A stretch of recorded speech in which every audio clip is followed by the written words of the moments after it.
Hi everybody, how are you? My name is Nasu.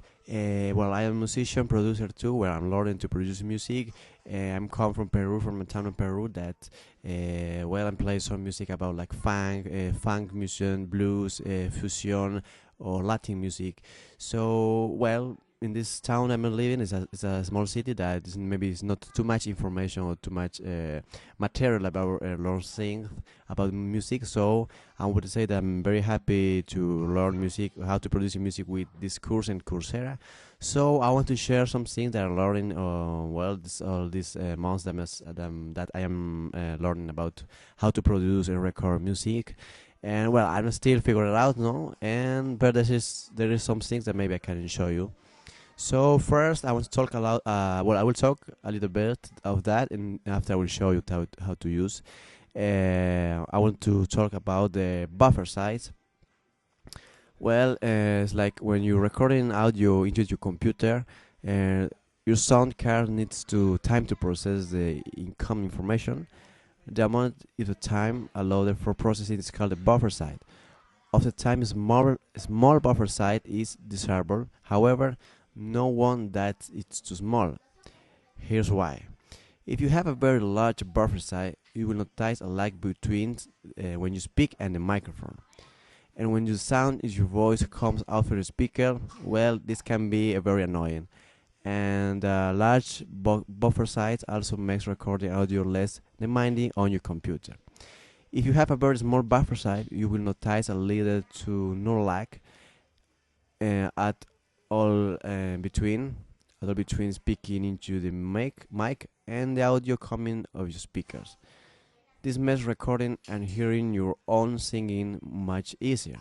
However, this can also place more strain on your computer and has a very little time to process the audio. You can fix this by increasing your buffer size to something slightly larger. I'm sorry about my English. I'm learning. Larger after some experimentation. You will find the right balance. Additionally, in most cases where you are not recording any audio, such as while missing, you will want to set the audio buffer to the highest possible setting to ensure the best performance for your CPU. Most downs and other hosts will have an audio hardware setup of the kind where you are located the buffer site. Please, if you can, look your down documentation or if you more information about this, or setting up audio hardware in your specific software. So it means that you can adjust the buffer size for your standalone application for your following locations. Buffer size is located on the audio tab of the preference windows. The preference can be found under the edit menu on Windows machine under the CC2 area X4. Okay, now let's go to the down. Let me show you a little bit. Well, this is mine. Well, I will open again, okay, for you can see where is it. So this is my session. I'm work with Nuendo. This is more that I use for record audio because it's more easy to edit. It's more easy to work and cut and make the files all the things, no. So if you have my program open, I come to I don't know how to say in English. The Spanish is dispositivos. My Nuendo is in Spanish. I'm sorry. So come here and come to configuration. And you will not hear a lot of things, of course.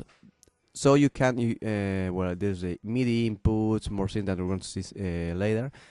But so you can come here if if you are in the specific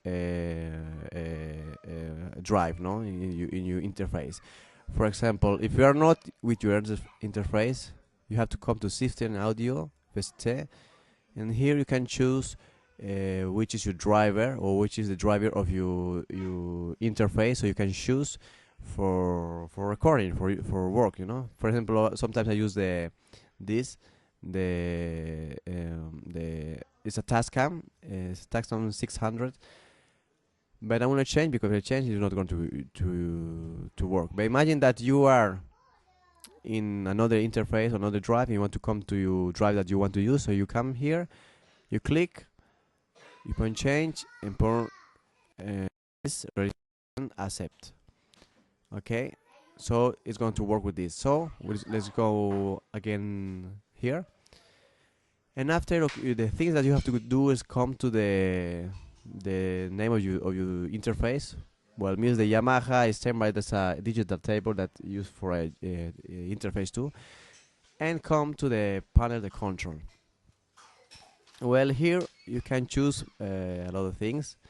And here's the buffer size. That is this. You say the buffer size. No? This is the device and the buffer size. So if you want to change the buffer size, you can change here different ways. For example, if you want to record and you don't want too much latency or delay in what you're recording, you have to try to put the less delay that's possible. That it can be like 128 or 192. So normally I come here so I can record with no problems. You will not know there is a delay in your instrument or your mic to the computer, so you will hear like very directly sounds. But in the process that you are mixing more things, you have more plugins, more tracks, you are recording more things. The computer is going to be more slow, and you will have to put higher your buffer size. So I recommend you, first of all, just record all that you need to record for the audio track in audio, like I don't know, guitar, bass, vocals, and drums. So when you have all the track records, the audio records, so you can start to work to editing and to put the plugins, effects, because this thing is going to make your computer very slow, and you will have to increase your buffer size. So the thing is, when you start to increase your buffer size, and after you want to record again, you will have this delay. It's going to be very difficult to record. So you will have to choose another session to record, or you will have to use an external speakers or amplifier to kind of listen to your guitar or your bass, no? So for the moment, let's put here. So imagine that I'm going to record. So put okay. Well, you see it's the same. Well, this is I will plug this after. Now we will let's just in this and 44,100 to the simpler ride. Okay, I will explain you this after because it's a little more complicated. So we put okay, and it's ready. So you have your buffer side directly. So now you can like record, you know. What more? And well, now in a moment we're going to I show you another things. So when you have the buffer side like this way, you can record normally, and you will not have this delay, and you will can have no problem to work, and you can the good thing that you can record a lot of tracks in the same time, you know. If you want to record a live in a guitar or in a bass player, wherever you can do it with this process. And okay, this is the buffer size. So don't forget, come to device configuration, system now. No, sorry, well, in the name of the driver in the interface, that means Yamaha Cyborg panel control, and you will have to choose this, no. Normally there is another way that depends how is the interface. You will have this thing very differently. The mine is very simple. Sometimes you have like a fader, you can choose to the right or to the left and choose the samples. Okay, now in a moment and the next tutorial I will show you how to record in a track and upper track. Okay, nice to meet you, nice to see you.